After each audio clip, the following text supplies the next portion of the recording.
The Transportation Safety Board has now released its findings into the ferry crash that shut down the Duke Point ferry terminal.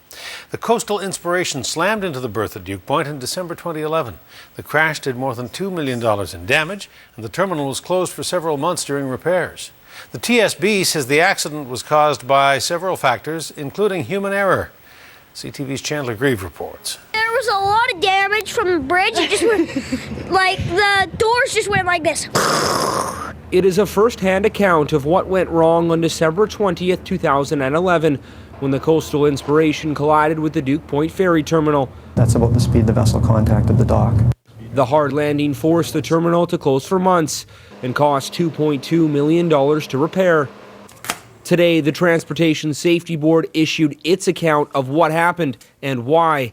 The minute-by-minute report rules the accident could have been avoided if the crew had better training. It started off with an electrical error in the control system, and because there was not enough time to react to the situation, it led to the striking. The report says the bow propeller was not tested prior to arrival, and by the time the ship's master and captain realized there was an issue with the docking device, it was too late. This map shows the ferry was only 0.15 nautical miles away from the berth when the ship's master realized the Coastal Inspiration was not slowing down. Only a minute and 42 seconds after the first sign of distress, the ship struck the terminal.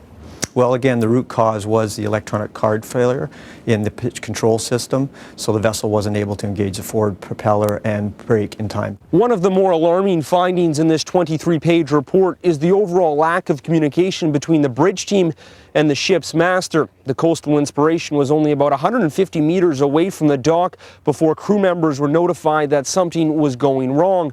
And the Transportation Safety Board says this put the entire vessel at an increased risk, including the 346 passengers on board.